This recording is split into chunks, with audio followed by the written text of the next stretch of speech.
Assalamualaikum warahmatullahi wabarakatuh. Waalaikumsalam warahmatullahi wabarakatuh. Alhamdulillah wassalatu wassalamu ala Rasulillah Muhammad ibn Abdillah wa ala alihi wa sahbihi wa mawalah.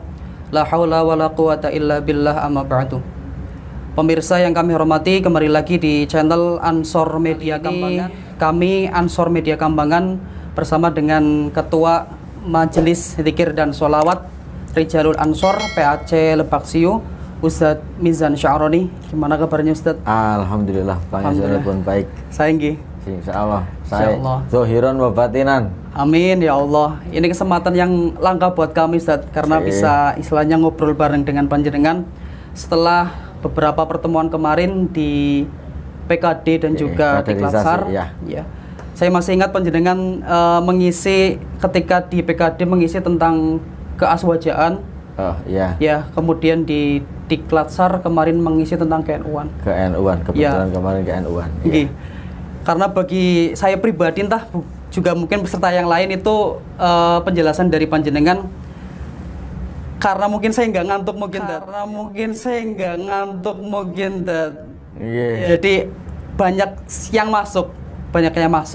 Tetapi masih banyak pertanyaan yang mengganjal karena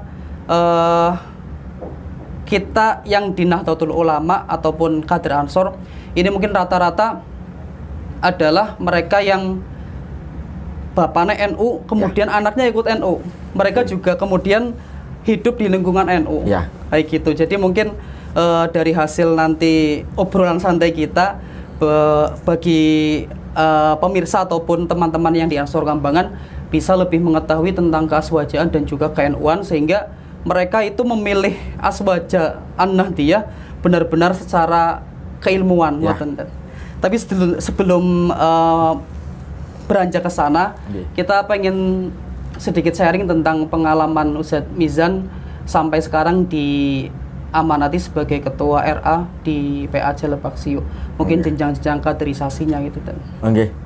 Assalamualaikum warahmatullahi wabarakatuh. Waalaikumsalam. Sahabat-sahabat sekalian, khususnya untuk sahabat-sahabat yang sangat saya banggakan, sahabat-sahabat Ansor dari Ranting Kambangan, PAC Lebak Siu.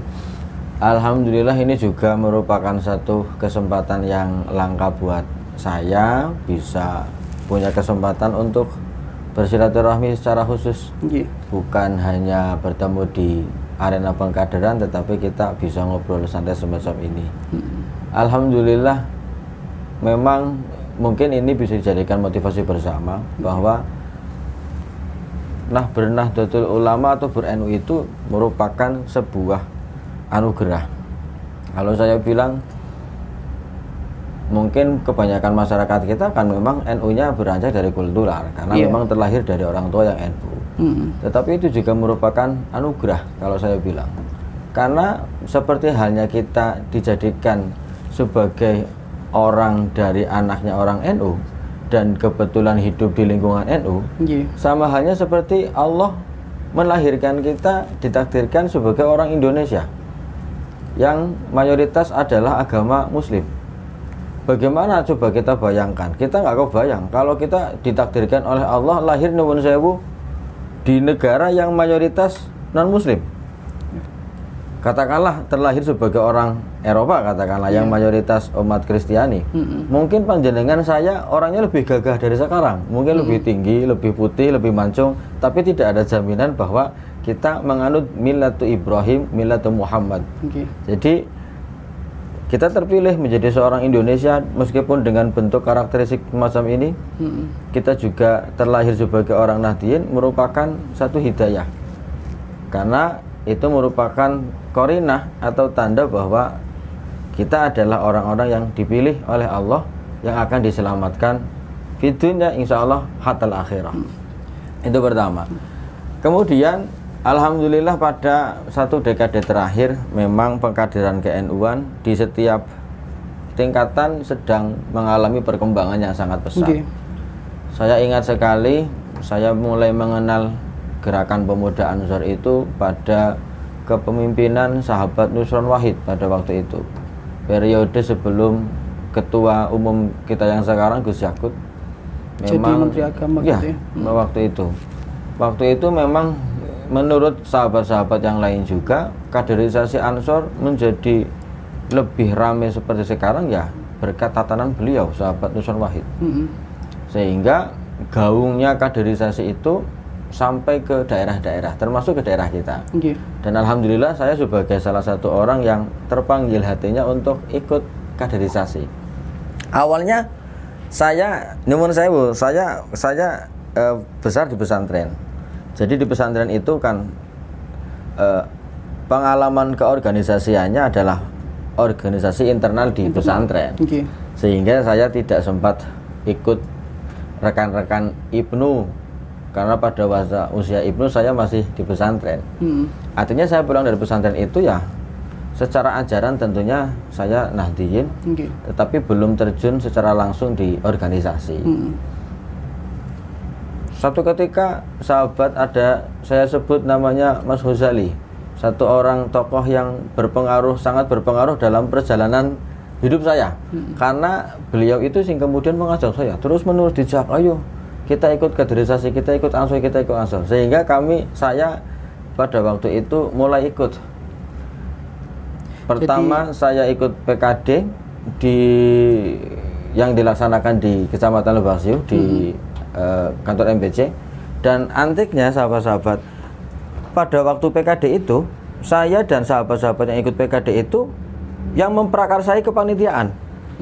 Jadi saking kepengen ini di PKD, kami sampai bikin kepanitiaan PKD. Gitu. Berarti mau kaderisasi tapi bikin panitia sendiri. Waktu itu kan ada kaidah begini. Ada kaidah idza tasa'al amru dhaqa wa idza dhaqal amru itasa'a. Idza dhaqal amru itasa'a. Ketika sesuatu hal itu sedang susah, maka hukum akan menjadi ringan. Begitu juga kondisi Ansor pada waktu periode kemarin atau satu dekade ke belakang kemarin belum seramai ini. Sehingga mencari kader itu masih tidak semudah sekarang. Sehingga kami yang pada waktu itu belum PKD sudah masuk ke struktur kepengurusan PAC. Pada waktu itu jadi pengurus PAC pun belum PKD. Kalau sekarang kan tasa'al amru dhaqa. Ketika sudah banyak kader ya wajar ketika seleksinya ketat. Saya mengalami periode di mana mencari kader itu masih belum mudah. Sehingga pada waktu itu kami sudah di PAC tetapi belum di PKD. Alhamdulillah teman-teman sahabat-sahabat yang lain tuh punya satu persepsi yang sama bahwa kami harus PKD. Jadi kami PKD itu inisiatif sendiri, membuat panitia sendiri, dan yang di PKD kami sendiri. Dan hasilnya adalah kita menghasilkan seorang Ketua Saiful Rizal, adalah sahabat saya yang pada waktu itu mengalami periode yang sama. Jadi wajar sekali ketika jebolannya seperti ini, karena PKDB menginisiasi sendiri. Jadi sangat haus tentang pengkaderan. Jadi mudah-mudahan ini juga dijadikan satu iktibar untuk sahabat-sahabat yang lain, bahwa apalagi kok ditawari PKD tidak mau. Wong kami saja sudah jadi pengurus, ingin ikut PKD. Dan sudah bukan zaman lagi ketika ada kader kemudian sembunyi-sembunyi menyembunyikan fakta, belum PKD tapi berpura-pura PKD, atau mungkin belum PKL kemudian berpura-pura sudah PKL. Baru diklasar tapi sudah berpura-pura susbalan. Kan waktu sudah nggak zaman. Karena mengajar dari kepengurusan sekarang bahwa kami itu PKD inisiasi sendiri. Kalau boleh tahu, berarti kan waktu lulus dari pesantren langsung masuk ke jajaran PAC atau langsung ke Ansor gitu ya. Kira-kira motivasi apa waktu itu, Dad? Karena mungkin ini hanya pandangan saya, karena tidak semuanya santri itu bisa istilahnya punya keterpanggilan jiwa untuk mengurusi Nahdlatul Ulama atau BP Ansor. Kira-kira waktu itu istilahnya yang terbesit di hati panjenengan untuk bisa ikut ngurusi atau ngabdi di GP Ansor itu apa waktu itu? Mungkin banyak hal yang melatar belakang itu. Yang pertama, jelas saya terlahir dari aktivis NU. Bapak saya sampai akhir hayat juga masih berjuang di Nahdlatul Ulama. Guru-guru saya juga begitu. Namun ada hal yang mungkin di luar itu. Di luar itu mungkin saya merasa bahwa satu-satunya organisasi Islam di Indonesia yang mempunyai media yang sama atau mengajarkan hal yang sama dengan apa yang diajarkan kepada saya di pesantren adalah Nahdlatul Ulama. Jadi sinkron apa yang Sinkron. Saya rasakan kesinkron itu. Kemudian saya merasa bahwa pasca saya belajar dari pesantren, maka aplikasinya adalah lewat saya berkhidmah di Nahdlatul Ulama. Karena ketika saya berkhidmah di Nahdlatul Ulama, artinya saya menyalurkan atau menyampaikan apa yang menjadi kewajiban saya untuk nasrul ilmi. Begitu. Oke. Matur suwun, itu sedikit tentang latar belakang ataupun pengalaman dari Ustaz Mizan. Sekarang kita masuk ke materi Ustaz. Monggo. Ya. Ke aswajaan. Ya, aswajaan. Di PKD kemarin panjenengan saya masih ingat dan saya masih bawa bukunya Ustaz. Ini masih ada. Jadi menunjukkan satu hadis yang menyatakan bahwa Islam itu akan terpecah menjadi 73 golongan. Ya. Begitu juga agama Nasrani dan juga yang lain. Dan yang lain 72 itu akan ke neraka. Ya. Dan yang satu Ahlus Sunnah wal Jamaah, atau di situ dibahasakan ma'ana alihi washabi, itu yang masuk ke surga. Itu kan bahasa yang sangat masih umum Ustaz. Ya, ma'ana alihi washabi. Sebenarnya definisi aswaja yang istilahnya jamek dan juga manek itu semacam apa gitu? Ya, jadi begini.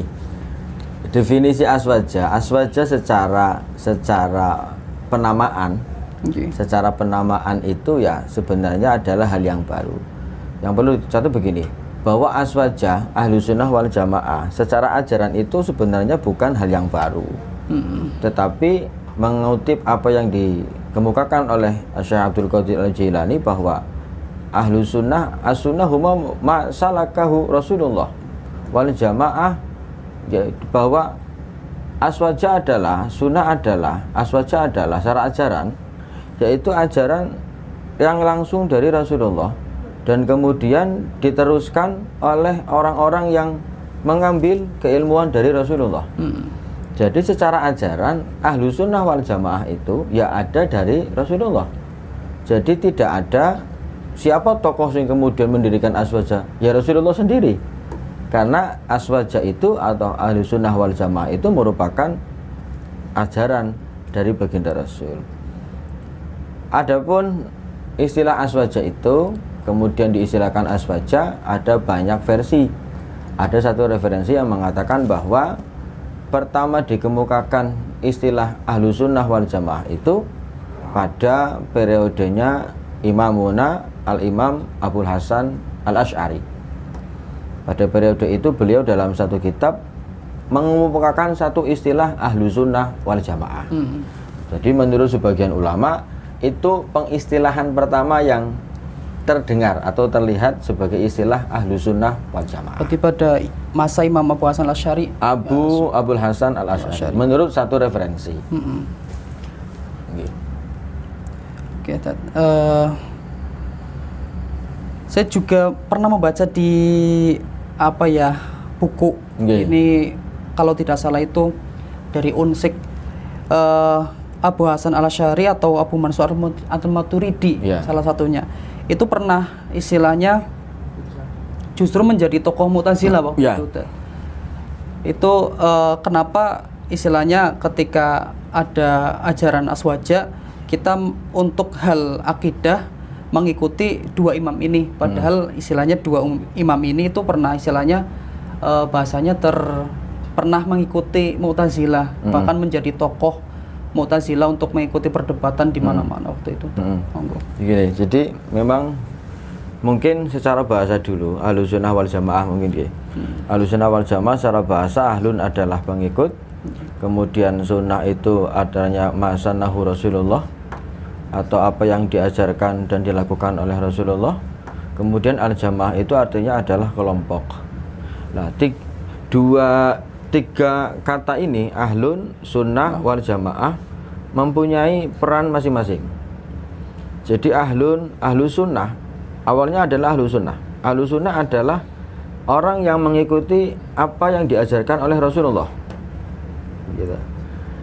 Nah, ini berdasarkan hadis beliau bahwa alaikum bisunnati, kalian harus berpegang teguh kepada sunnah saya. Begitu. Tetapi sebenarnya kalau ini kejelian Rasulullah, kenapa kemudian beliau tidak hanya sebatas alaikum bisunnati, tetapi beliau menambahkan wasunnati khulafair rasyidina mim ba'di, bahwa Rasulullah nanti juga tahu bahwa ke depan harus ada penguatan akidah yang murni dari Rasulullah itu lewat sahabat-sahabat beliau. Nah, ini kemudian menjadi rujukan bersama bahwa masannahu Rasulullah, bahwa alaikum bisunnati wa sunnati khulafair rasyidina mim ba'di adalah orang-orang, golongan-golongan yang mengikuti ajaran Rasulullah yang kemudian dilestarikan oleh para sahabat-sahabat Rasulullah. Kemudian kalau tadi ditanyakan kenapa yang kita pilih adalah Abul Hasan Al-Asy'ari, padahal kalau fikih, kalau kita bandingkan dengan fikih itu kan aswaja boleh Imam Hambali, Imam Hanafi, Maliki dan juga. Tapi kenapa kalau di akidah hanya dua imam itu, apakah tidak ada yang lain atau gimana, Ustaz? Jadi begini, Islam itu sebenarnya mengacu pada apa yang dikemukakan oleh Jibril kepada Nabi Muhammad, bahwa Islam itu terdiri dari 3 fondasi. Iman, Islam, dan ihsan. Iman, Islam, dan ihsan itu awalnya merupakan satu kesatuan. Pada zaman Rasulullah tidak ada fan ilmu tentang ketauhidan, fan ilmu tentang fikih, dan fan ilmu tentang ketasawufan, nggak ada. Karena 3 ini melebur jadi satu. Orang itu kalau pada zaman Nabi, ya alim, fikih, ya faqih, ya tasawuf, ya tauhid. Jadi kesatuan. Itu pertama itu. Kemudian pada perjalanannya, khusus untuk madzahibil arba'ah ini, jadi awal begini. Jadi awalnya adalah Islam itu ada iman, ada Islam, dan ada ihsan. Awalnya ini merupakan satu kesatuan, tidak terbagi-bagi. Tetapi pada perkembangan zaman, kemudian fan ilmu ini menjadi konsentrasi ilmu yang sendiri-sendiri. Ada ilmu tauhid, ada ilmu fikih, dan ada ilmu tasawuf. Nah, untuk ilmu fikih, kenapa kemudian yang dipilih adalah madzahibil arba'ah? Apakah tidak ada mazhab lain? Banyak.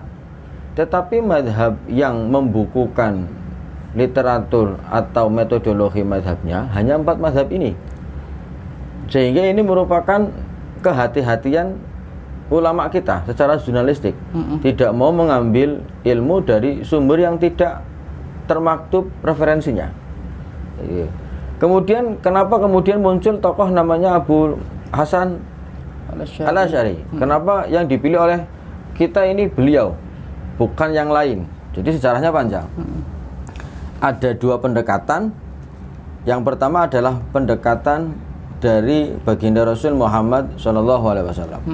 Jadi baginda Rasul itu sudah sering atau satu ketika mengemukakan satu hal yang mungkin nanti akan terjadi. Suatu ketika beliau menafsirkan ayat fasaufa ya'tillahu biqaumin yuhibbuhum wa yuhibbunah. Al-Quran mengatakan bahwa nanti Allah akan mendatangkan satu kaum yang dimana kaum tersebut dicintai oleh Allah dan mereka mencintai Allah. Pada waktu itu baginda Rasul sedang duduk bersama dengan sahabat-sahabat, dan di antara sahabat itu ada satu tokoh, satu sahabat namanya adalah Abu Musa Al-Asy'ari. Abu Musa Al-Asy'ari itu adalah orang Yaman. Orang Yaman yang secara kelompok hijrah ke Arab, hijrah ke Madinah pada waktu, hijrah ke Mekah pada waktu itu, sengaja untuk kepengen memperdalam ilmu agama kepada baginda Rasul. Jadi yang perlu dicatat pada waktu kejadian itu ada seorang alim bernama Abu Musa Al-Asy'ari. Pada waktu Kanjeng Nabi mengutarakan ayat bahwa nanti Allah akan mendatangkan satu kaum yang dimana kaum itu dicintai oleh Allah dan Allah mencintai dia. Fahadha qaumu hum qaumu hadha. Rasulullah langsung menunjuk beliau, Abu Musa. orang-orang kaum-kaum tersebut yang akan ditetapkan oleh Allah, yang dicintai oleh Allah dan mencintai Allah adalah kaumnya orang ini. Adalah kaumnya Abu Musa Al-Asy'ari. Dan Al-Imam panutan kita Abul Hasan Al-Asy'ari adalah keturunan ke-10 dari Abu Musa Al-Asy'ari. Oh. Jadi sebenarnya itu sudah ada isyarat dari baginda Rasul bahwa nanti akan datang satu kaum, satu ulama yang akan jadi panutan. Dan sangat kalau kita melihat pendekatan itu ya sudah sebenarnya selesai. Ketika kita mengikuti Abul Hasan, yaitu jaminan dari baginda Rasul, karena baginda Rasul mengatakan bahwa kaumnya orang ini, begitu. Itu pendekatan pertama untuk kekuatan keyakinan kita. Kemudian secara nalar atau secara realitanya, kenapa pada waktu itu Abu Musa yang muncul? Begini, memang betul yang perlu kita ketahui bersama bahwa Abul Hasan Al-Asy'ari itu lahir di periode paruh akhir 2000 Hijriah, periode abad kedua Hijriah sampai keempat, kurun antara 2000 sekian sampai awal 4000 Hijriah. Pada waktu itu yang perlu kita catat bersama, memang merupakan periode keemasan untuk keilmuan Islam. Sebenarnya sih itu merupakan periode keemasan untuk keilmuan secara umum. Karena pada waktu itu berkembang sekali pengetahuan. Bukan hanya pengetahuan tentang agama, tetapi pengetahuan secara umum juga berkembang, termasuk pengetahuan filsafat. Pada periode itu, pada kurun 4000 Hijriah ke 2000 Hijriah itu, kurun ketiga dari Hijriah, abad ketiga dari Hijriah, itu ada perkembangan keilmuan yang luar biasa. Di antara disiplin ilmu yang berkembang pada waktu itu adalah ilmu filsafat. Yang dimana kita tahu bahwa ilmu filsafat itu sangat mendasarkan diri kepada akal. Karena pada waktu itu situasinya filsafat sedang berkembang, keilmuan Islam pun akhirnya terbawa dalam atmosfer itu. Sehingga muncul satu kelompok pemikir Islam yang cara berpikirnya adalah filosofis seperti itu. Yang itu sebenarnya bertentangan. Yang mengedepankan akal sekali, namanya kaum Mu'tazilah itu. Jadi kaum Mu'tazilah itu menafsirkan Al-Qur'an, ditafsirkan lebih mengedepankan akalnya daripada tekstualitas dari Al-Qur'an.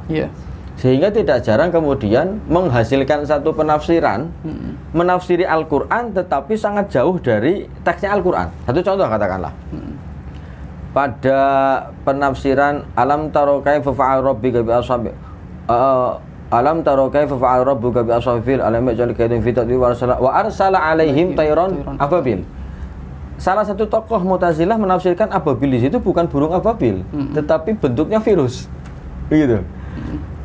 Kemudian ada menceritakan tentang perang Badar. Pada waktu itu masyhur hadisnya bahwa pasukan Rasulullah dibantu oleh malaikat sehingga bisa menang. Orang-orang Mu'tazilah menafsiri bahwa itu bukan real malaikat bentuk fisiknya, tetapi adalah bentuk mentalitas. Jadi menafsirkan Al-Qur'an dan hadis justru jauh dari tekstualitas Al-Qur'an dan hadis. Tetapi memang waktu itu sangat maju keilmuan itu. Nah, ulama kelompok yang lain yang pada waktu itu sama berkembangnya, yang kelompok yang masih tekstualis adalah kelompok Hanabilah, penganut Al-Imam Ibnu Hanbal. Penganut Al-Imam Ibnu Hanbal itu ya sangat wajar lah ketika kemudian respon seseorang itu kan tergantung intensitas lawan. Kalau lawan biasa, respon mungkin biasa. Tapi kalau lawannya ekstrim, akhirnya responnya juga ekstrim. Pada waktu itu kalangan Hanabilah merespon Mu'tazilah yang sebegitu ekstrim, akhirnya dengan responnya juga ekstrim. Jadi Mu'tazilah terlalu mengandalkan akal, sedangkan Hanabilah pada waktu itu sangat tekstualis sampai membunuh ruang untuk akal berpikir beristihad, sehingga membunuh takwil. Sampai-sampai pada waktu itu muncul bahwa aliran tajsimi, aliran yang menyerupakan Allah dengan bentuk jisim manusia. Diantaranya dengan menafsirkan ayat yadullahi fawqa aydihim. Jadi pada kurun itu ada dua kubu pemikiran yang sama-sama ekstrim. Iya. Satu ekstrim kiri dan satu ekstrim kanan. Dan Al-Imam Abu Musa Al-Asy'ari adalah salah satu tokoh dari Mu'tazilah. Pada waktu beliau Mu'tazilah, beliau itu tidak ada yang lawan. Iya. Dalam forum diskusi semua rampung oleh Abu Musa Al-Asy'ari. Hingga karena memang ditakdir oleh Allah untuk menjadi seorang penerus dari datuk-datuknya. Satu ketika Abu Musa itu mengalami kegalauan karena beberapa pertanyaan yang diajukan kepada gurunya pada waktu itu mengalami kebuntuan. Karena yang jawabannya adalah akal. Kalau akal itu tidak ada parameternya. Iya. Menurut panjenengan yang bagus seperti ini, menurut saya belum tentu. Sehingga itu mengguncang hatinya Abu Musa Al-Asy'ari. Karena banyak sekali pertanyaan-pertanyaan yang kemudian mengalami kebuntuan. Sampai gurunya pun dikejar pertanyaan oleh Abu Musa, tidak bisa menjawab. Pada kegalauan-kegalauan itu, kemudian Abu Musa Al-Asy'ari mulai bermunajat kepada Allah. Biar bagaimanapun meskipun Mu'tazilah, tetapi kan masih dalam kerangka ulama. Iya. Beliau bermunajat, baca Al-Quran, bermunajat dan lain sebagainya. Datanglah satu isyarah-isyarah. Di antaranya pada mimpi pertama, beliau ditemui oleh baginda Rasul dalam mimpinya. Satu kali ditemui oleh baginda Rasul dalam mimpi itu mengatakan bahwa kamu peganglah apa yang ucapan dari saya. Begitu. Pasca mimpi itu beliau tidak menghiraukan. Iya. Ditemui lagi kedua kali sampai ketiga kalinya. Sehingga karena beliau mimpi dengan tema yang sama sebanyak 3 kali, akhirnya itu menjadi renungan. Iya. Kemudian beliau mulai balik setir, berkonsentrasi untuk mempelajari Al-Quran dan hadis lagi. Ulumul Quran, ulumul hadis, beliau lahap. Setelah itu menguasai. Awalnya Abu Musa Al-Asy'ari setelah balik kanan itu hampir saja sama seperti orang-orang Hanafilah. Tekstualis lagi. Mau membunuh ruang akal. Iya. Tetapi ditemui oleh baginda Rasul dalam mimpinya bahwa saya tidak menyuruh kamu untuk membunuh ruang akal, tetapi saya menyuruhmu untuk membela sunnahku. Maka dari itu yang ditangkap oleh beliau, oh berarti saya harus membela sunnah ini justru dengan kemampuan dari metodologi Mu'tazilah tadi. Mulai saat itu Abu Musa Al-Asy'ari kemudian mulai mengkampanyekan tentang ahlu sunnah wal jamaah. Yang menariknya beliau membuka diskusi terbuka dengan orang-orang Mu'tazilah yang dulunya merupakan teman-temannya, diajak diskusi dan semua selesai. Kalah maksudnya? Semua kalah. Semua kalah pada waktu karena, itu. Ya tidak dipungkiri sudah tahu gimana Mu'tazilahnya. Karena beliau itu tokoh Mu'tazilah, jadi sangat paham di mana titik letak kelemahan ajaran Mu'tazilah.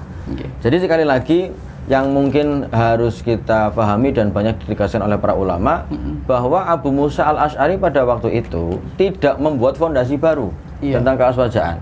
Beliau hanya mengembalikan pakem-pakem keaswajaan seperti apa yang ajaran langsung dari baginda Rasul. Nah, apakah tidak ada ulama lain? Banyak ulama lain pada waktu itu.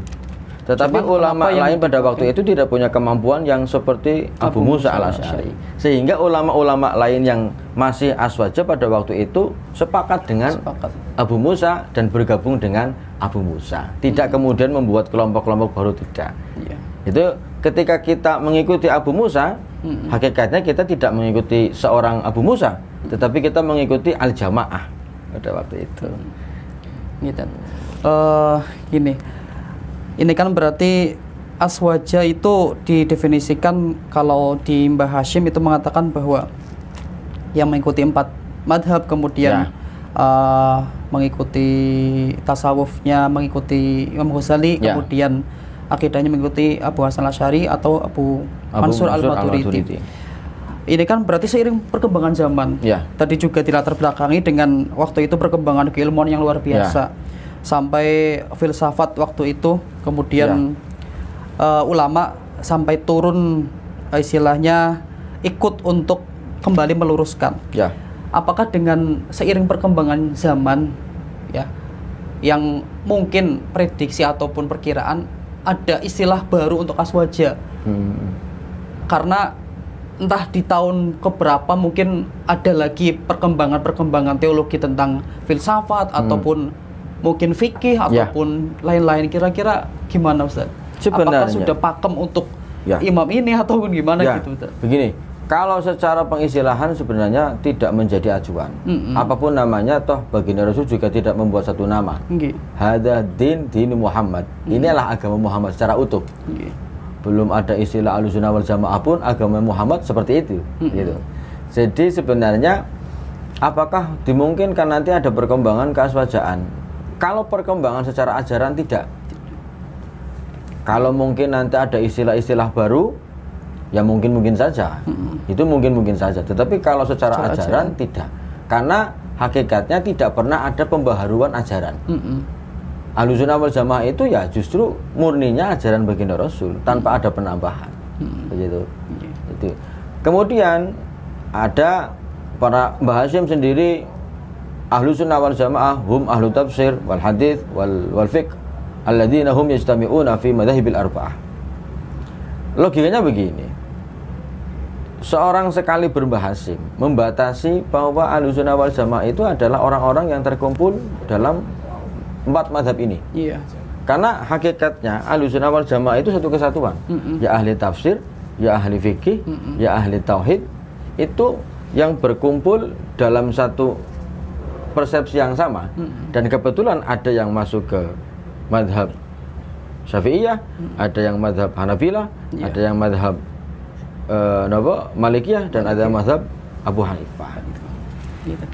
Ini kita baru membahas tentang salah satu tokoh tadi, Abu Musa al-Asy'ari, belum Abu Mansur al-Maturidi, tapi kayaknya nanti terlalu panjang untuk aswajanya. Sedangkan hari ini kita ada dua keaswajaan dan juga KNU-an.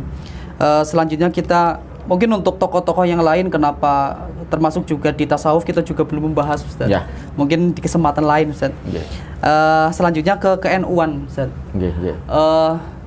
Di selama saya belajar mungkin ya, ataupun teman-teman yang lain, itu ketika menceritakan tentang sejarah NU, itu sepertinya ya, kalau penangkapan saya itu berbagai macam versi Ustaz. Padahal kan kalau sejarah itu kan sebuah runtutan peristiwa. Runtutan peristiwa yang seharusnya tidak terlalu banyak versi.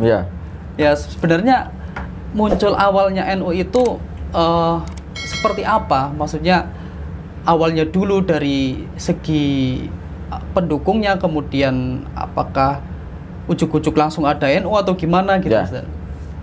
Begini, kalau munculnya Nahdlatul Ulama secara nama mengalami memang beberapa kejadian sejarah.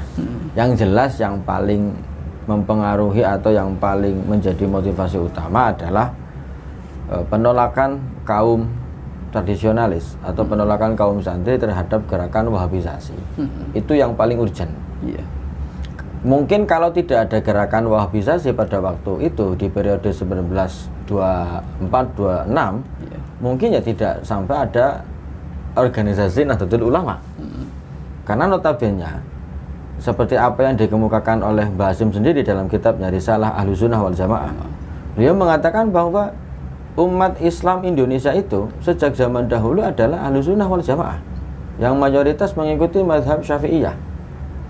Sampai periode 1926, Mbah Hasyim kan tidak membuat organisasi NU.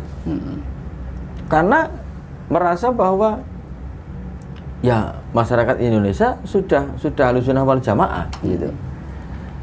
Hanya saja pada waktu di periode 1926 itu memang terjadi satu arus Wahabisasi yang besar-besaran sampai ke Indonesia, di mana ada organisasi pendukung atau organisasi pendukung di mana Raja Saud pada waktu itu ingin meresmikan mazhab Wahabi itu menjadi mazhab sentral atau satu-satunya mazhab di Arab Saudi.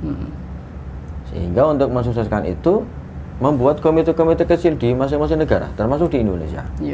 Dan ternyata pada waktu itu di Indonesia ada satu komite, Kongres Alam Al-Islami, yang pada waktu itu sudah mempunyai legalitas, mempunyai wewenang untuk mengirimkan delegasinya untuk menjadi perwakilan Indonesia. Dan ternyata perwakilan dari Kongres itu adalah menyetujui apa yang dicanangkan oleh Raja Saud pada waktu itu.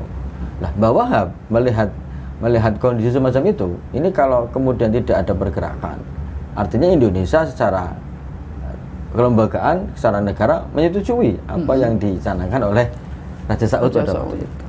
Padahal di antara agenda besarnya adalah penghapusan madhab yang lain dan penghancuran makam baginda Rasul. Dari situ kemudian Mbah Wahab merespon bagaimana caranya supaya beliau bisa menyampaikan aspirasi keaswajaan ini sampai ke Raja Saud. Beliau butuh kendaraan organisasi. Kemudian beliau membuat satu komite namanya Komite Hijaz. Kenapa disebut Komite Hijaz? Karena komite itu memang dipersiapkan untuk berangkat ke Hijaz. Hijaz itu berarti Madinah. Makkah, Madinah dan sekitarnya. Komite Hijaz itu. Kenapa disebut Komite Hijaz? Karena memang concernnya memang untuk berangkat ke situ. Dan pada waktu itu sebenarnya begini, Mbah Wahab per tahun 1924 itu sudah mengutarakan keinginannya untuk membuat satu wadah aswaja di Indonesia. Dan keinginan itu diutarakan kepada gurunya, yaitu Mbah Hashim. Jadi Mbah Hashim dengan Mbah Wahab itu kan satu alma mater. Diutarakan, tetapi Mbah Hashim tidak langsung mengiyakan itu.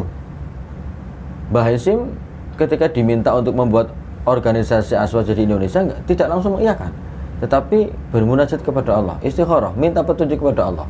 Dan antiknya yang diberikan petunjuk itu nggak langsung Mbah Hashim, tetapi gurunya Mbah Hashim, yaitu Mbah Khalil Bangkalan. Yang dimana Mbah Khalil Bangkalan itu kemudian menyampaikan pesan lewat kiai santrinya, yaitu Kiai As'ad. Kiai As'ad Samsul Arifin itu merupakan si pembawa pesan dari Mbah Khalil kepada Mbah Hashim bahwa Allah merestui untuk mendirikan itu. Jadi Mbah Hashim mendirikan Nahdlatul Ulama tidak serta-merta berdasarkan nafsu, tidak. Itu memang petunjuk dari Allah. Buktinya kalau beliau memang memandang itu perlu, menurut pendapat beliau, 1924 Mbah Wahab minta dibikinkan 1924. Tetapi nyatanya tidak. Menunggu jawaban dari Allah. Dan jawaban itu muncul di periode 1926. Selisih 2 tahun berarti saja. Di salah satu latar belakang itu kan penolakan istilahnya kebijakan Raja Ibnu Saud. Itu kan menurut yang panjenengan terangkan di Tiklasar juga waktu itu Raja Ibnu Saud memenangkan istilahnya menggulingkan raja yang sebelumnya karena didukung oleh negara-negara yang bermadhab Wahabi atau mendukung Wahabi. Sehingga sebagai mahar politiknya Raja Ibnu Saud istilahnya menerapkan Wahabisasi di negeri Arab. Itu sebenarnya yang mendukung atau sebagai pendukung untuk Raja Ibnu Saud itu siapa saja di negara-negara siapa saja, itu kan pasti sentralnya orang-orang Wahabi berarti. Sebenarnya waktu itu yang mendukung bukan negara Islam. Yang mendukung atau yang mensupport atau yang membantu Raja Saud menggulingkan Turki Utsmani pada waktu itu justru Inggris. Itu Inggris. Jadi Raja Saud merebut kekuasaan itu dengan bantuan negara Inggris, dengan bantuan pasukan militer Inggris. Jadi negara-negara Islam pada waktu itu ya tidak berperan. Jadi bisa dikatakan bahwa pada waktu itu Raja Saud memperoleh kekuasaan lewat bantuan Inggris. Kemudian ada seorang tokoh agama namanya Abdul Wahab, namanya Muhammad bin Abdul Wahab. Muhammad bin Abdul Wahab ini yang kemudian pendiri mazhab Wahabi itu. Muhammad bin Abdul Wahab itu lahir dari seorang keluarga ulama, yaitu Syekh Abdul Wahab itu. Jadi Muhammad bin Abdul Wahab. Syekh Abdul Wahab itu adalah ulama mazhab Hanabilah. Di kalangan kakak dan adik-adiknya Muhammad bin Abdul Wahab juga ulama. Tetapi Muhammad bin Abdul Wahab ini mempunyai kecerdasan yang tidak secerdas ayah dan saudara-saudaranya. Tetapi dengan keterbatasan kecerdasan itu, Muhammad bin Abdul Wahab ini periode awal sering membuat kontroversi tentang fatwa. Begitu. Sering membuat konsentrasi tentang fatwa. Sehingga melihat gelagat yang tidak baik dari anaknya, ayahnya sendiri sampai mengingatkan kepada orang-orang bahwa kalian nanti akan menyaksikan fitnah dari anakku yang satu ini. Sampai-sampai kakaknya membuatkan beberapa kitab yang membantah pemikiran Muhammad bin Abdul Wahab, adiknya sendiri. Jadi ada satu tokoh kontroversial pada waktu itu adalah Muhammad bin Abdul Wahab. Yang namanya tokoh kontroversial pasti sendirian, karena berbeda dengan yang lain. Ketika ada konflik politik, Muhammad bin Abdul Wahab mengambil kesempatan itu, bergabung dengan Raja Saud dan pemerintah Inggris pada waktu itu. Sehingga ketika Raja Saud berhasil memenangkan, maka orang terdekatnya adalah Muhammad bin Abdul Wahab. Sangat wajar. Sangat wajar. Oh, berarti waktu itu Muhammad bin Abdul Wahab dekat dengan Inggris. Dekat dengan sehingga istilahnya iya. Ini saya baru tahu ini, Ustaz. Jadi tahu-taunya itu jadi istilahnya ujuk-ujuk di Mekah itu setelah rajanya itu menang, kemudian membuat kebijakan untuk penerapan Wahabi dan juga pembongkaran makam Nabi. Sebenarnya latar belakang di sebelumnya itu, periode sebelumnya belum tahu ini. Ya, dan kemudian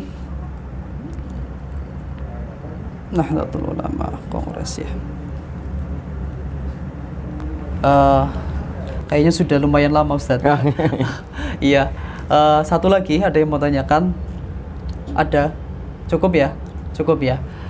Seperti yang panjenengan bilang, kalau membahas NU itu seperti kita melihat suatu berlian, Ustaz, yang pasti banyak sisinya, sehingga 1 jam pun kayaknya untuk membahas sejarah pun tidak cukup, Ustaz.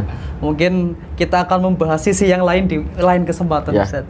Ini terima kasih waktunya, atas waktu 1 jam ini bersama Ansor Media Kambangan. Minta doanya dari Ustaz Mizan, mudah-mudahan generasi Ansor di Desa Kambangan ini bisa istilahnya benar-benar berkhidmat untuk Nahdlatul Ulama. Amin.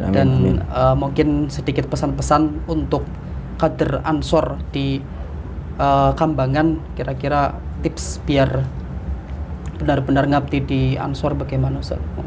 Ya, mungkin kalau kita mengutip apa yang diucapkan oleh banyak sekali kader, bahwa siapa wongnya sing ngurip-ngurip NU akan aku sebagai santri saya. Sebenarnya ya itu banyak, tetapi pesan saya mungkin untuk Ansor Kambangan bahwa seperti tadi kita baca sejarah bahwa Hadratus Syekh mendirikan Nahdlatul Ulama itu bukan berdasarkan pemikiran saja, tetapi berdasarkan pendekatan spiritual yang luar biasa. Jadi mungkin ini juga harus kita jadikan pedoman bahwa untuk melangkah dalam ranah Nahdlatul Ulama, nawaitunya pertama adalah la khidmati lillahi kalimatillah, dan yang kedua kita renungkan ini benar-benar untuk agama atau tidak. Insya Allah selama perjuangan kita untuk lillahi kalimatillah, seperti hanya Mbah Hasyim membuat Nahdlatul Ulama, akan mendapatkan jawaban dan kemudahan dari Allah. Dan saya yakin potensi-potensi besar di Ranting Kambangan mampu menjalankan itu, dan mantap dengan NU. Jangan sampai kita kemakan, gak usah NU, saya NU-nya kultural, jangan. Udah, kita harus mantap ke NU. Logikanya begini, Mbah Hasyim itu nggak perlu repot-repot bikin NU, karena yang menyuruh bikin NU itu adalah Allah Subhanahu wa Ta'ala. Lo dikongkon Gusti Allah bikin NU kok orang NU, nah yang penting aswaja. Berarti kan menyalahi apa? Perintahnya gitu. Jadi saya pesan, kalau mau aswaja, Nahdlatul Ulama, yang Nahdliyin gitu. Jadi insya Allah berkah.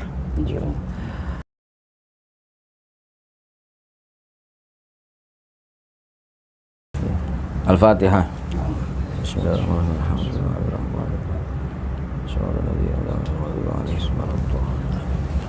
Bismillahirrahmanirrahim. Allahumma shalli wa sallim ala sayyidina wa maulana Muhammad. Alhamdulillahi rabbil alamin, hamda dzakirin, hamda syakirin, hamda rahimin, hamda yu'afi ni'amahu wa yukafi'u mazidah. Ya Rabbana lakal hamdu kama yanbaghi li jalalika al-karim wal 'azimi sultanik. Allahumma ighfir lana dhunubana wa li walidina warhamhum kama rabbawna shighara. Waghfir jami'a dhunubil muslimina wal muslimat al-ahya'i minhum wal amwat. Allahumma ya Rabbi ij'alna wa ahlana wa awladana wa talamidina wa jama'atina wa nakhussu khususan fi jam'iyatina nahdlatul ulama min ibadika salihin wa min ibadikal muttaqin al-amirin al-mukhlisin wa min su'ada'il maqbulin wa la taj'alna wa iyyahum minal ashqiya'il mardudin. Allahumma rizqna wa iyyahum fahman nabiyyin wa hifdzal mursalin wa ilhamal malaikatil muqarrabin. Warzuqna ya Rabb rizqan halalan thayyiban katsiran wasi'an bi ghairi ta'abin wala masyaqqatin liqadai hawaijana wa hawaijihim min hawaijina wal akhirah. Wa tawil umurana wa umurahum ma'as-sihha was salamah minal ilal wal amrad wal asqam wal fitan. Wasahi ajsadana wa ajsadahum sihatan tamah li ta'atik wa li ilai kalimatik. Wa sallallahu ala sayyidina Muhammadin wa ala alihi wa sahbihi wa baraka wa sallam. Walhamdulillahi rabbil alamin. Dengan berakhirnya doa, berakhir pula sesi tanya jawab bersama dengan Ketua MDS Rijalul Ansor PAJ Lebak Sius dan Izan Syahroni.